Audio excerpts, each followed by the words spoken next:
C'est quelque chose dont on parle depuis toujours.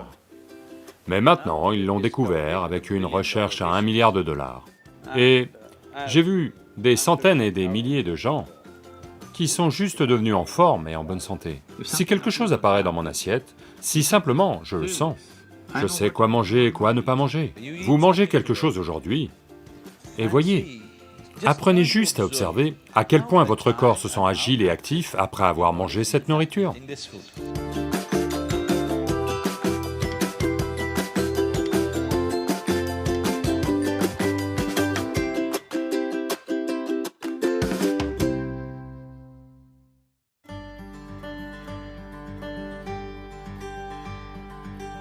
La chose simple en ce moment qui fait fureur dans le monde, c'est...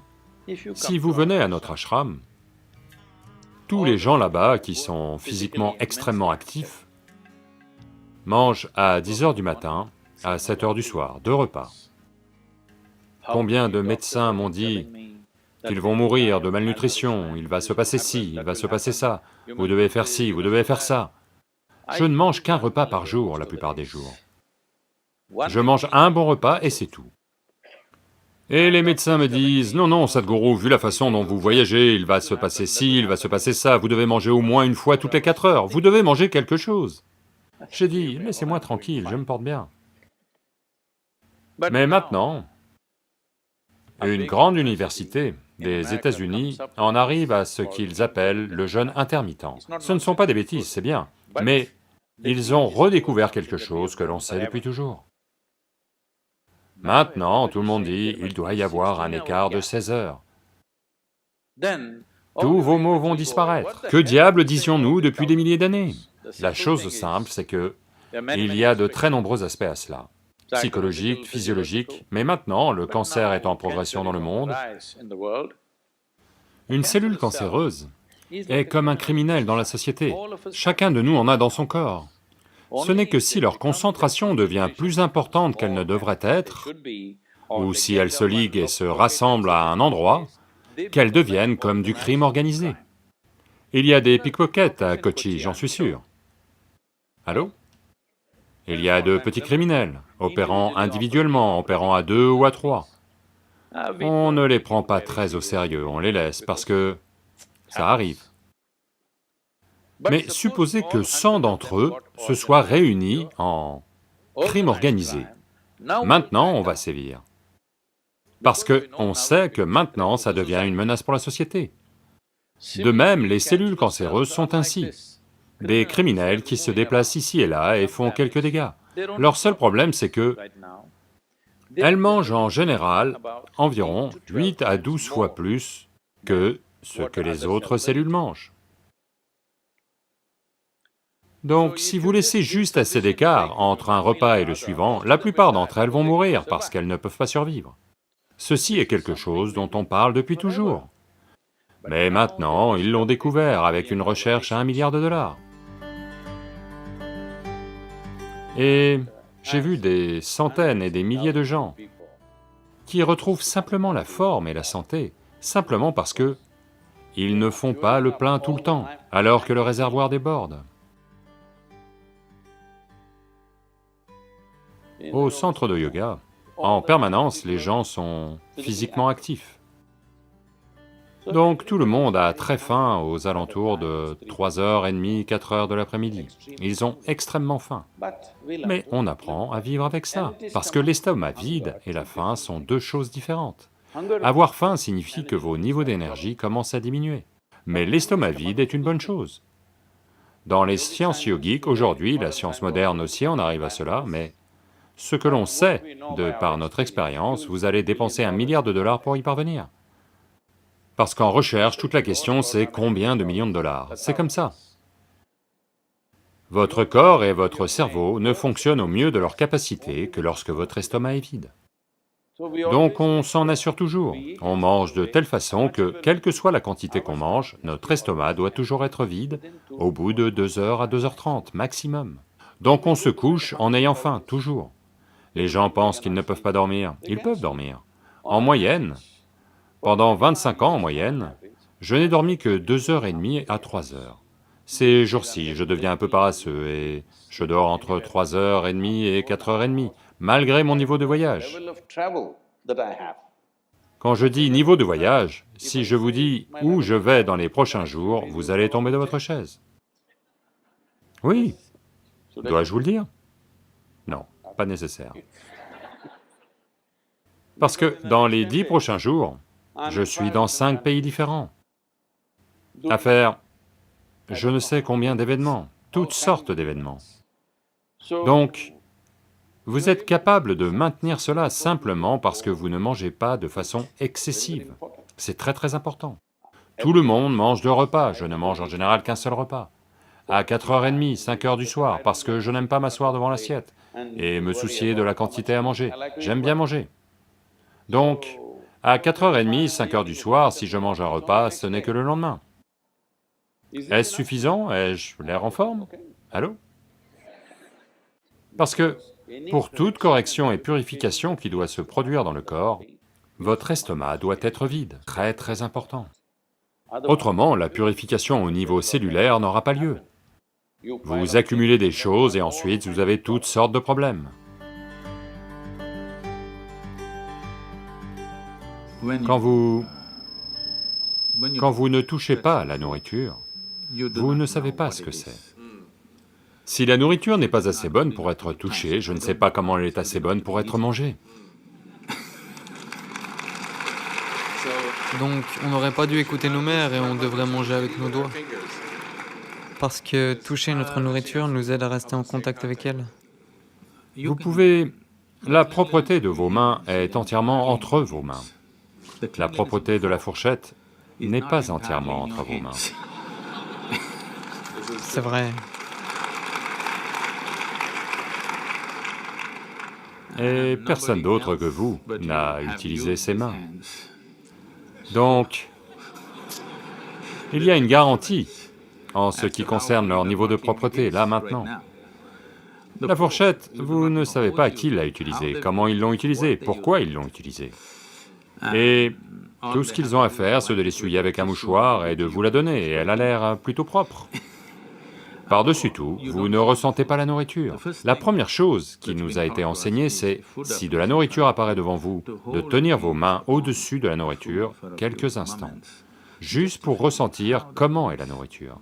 Si quelque chose apparaît dans mon assiette, rien qu'en le ressentant, je sais quoi manger et quoi ne pas manger. Ce que je ne devrais pas manger, je ne vais pas le goûter puis le rejeter, je ne le mange simplement pas.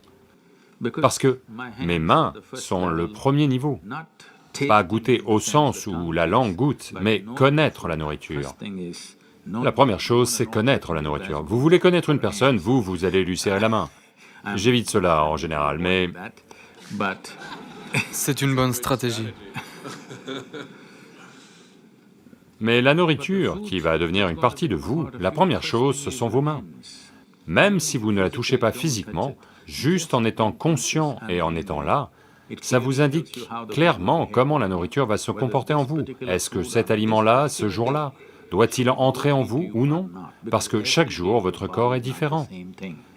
Chaque jour, à chaque instant, il est différent. Si vous ressentez la nourriture, vous savez simplement si cette nourriture doit entrer en vous ce jour-là ou non.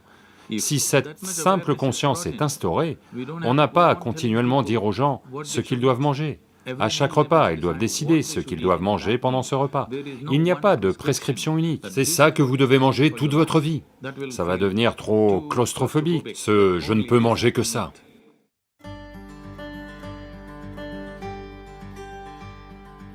Votre sélection de nourriture et consommation de nourriture doivent aussi avoir lieu consciemment. Plus que ce que vous mangez, la façon dont vous le mangez est tout aussi important. Quand je dis la façon dont vous le mangez, ce sont toutes des substances vivantes. Chacune d'elles avait une vie propre. Que ce soit une plante, un animal, un légume, chacune d'elles avait une vie propre. Maintenant, d'une façon ou d'une autre, vous en faites de la nourriture. Vous devez la consommer avec la plus grande gratitude. Si vous abordez cela avec un certain sentiment de gratitude et de révérence envers la nourriture que vous mangez, quand je dis révérence, ça peut vous sembler exagéré, mais je vous le demande. Disons qu'on vous met dans une pièce et que vous n'avez rien à manger pendant 5 jours. Si Dieu apparaît devant vous, qu'allez-vous demander? De la nourriture? Donc voilà à quel point c'est important. Vous devez comprendre, la nourriture dans votre assiette n'est pas juste une substance, ce n'est pas un matériau, ce n'est pas une marchandise, c'est de la vie. C'est le matériau de construction de votre vie. Donc vous devez la traiter comme telle. En ce moment, quand elle est dans l'assiette, quand elle est là, dehors, elle n'a aucune valeur. Mais dès l'instant où vous la consommez et qu'elle devient votre chair et votre sang, alors soudain elle a une valeur immense. Pourquoi vivons-nous comme ça? Il est très important que, quand elle arrive dans votre assiette, déjà, vous la traitiez comme une partie de vous-même. Avec beaucoup de révérence, vous devez la consommer. Juste la façon dont vous la consommez, si vous changez cela, la nourriture se comportera très différemment en vous. C'est ce que conscience veut dire. Si les gens disent « votre conscience n'a aucun impact sur votre vie », seules les structures chimiques ont un impact, je suis vraiment désolé pour eux parce que ce n'est pas ainsi que la vie fonctionne. La conscience humaine a un impact profond sur tout ce qu'on touche, en particulier avec la nourriture, où l'on fait d'une autre vie une partie de nous-mêmes. Lorsqu'on fait une telle chose, il est très important qu'on la traite avec la plus grande gratitude et révérence.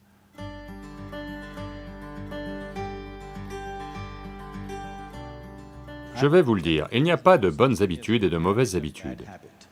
Habitude veut dire que vous fonctionnez inconsciemment. Si vous fonctionnez inconsciemment, c'est une mauvaise chose parce que tout le truc de l'être humain, c'est qu'on est capable de faire les choses consciemment. C'est la beauté d'être humain, de pouvoir tout faire consciemment. Ce qu'un animal fait inconsciemment, on peut faire la même chose consciemment. On peut manger inconsciemment, ou on peut manger consciemment. On peut respirer inconsciemment, ou on peut respirer consciemment. Tout ce qu'on peut faire, on peut le faire consciemment.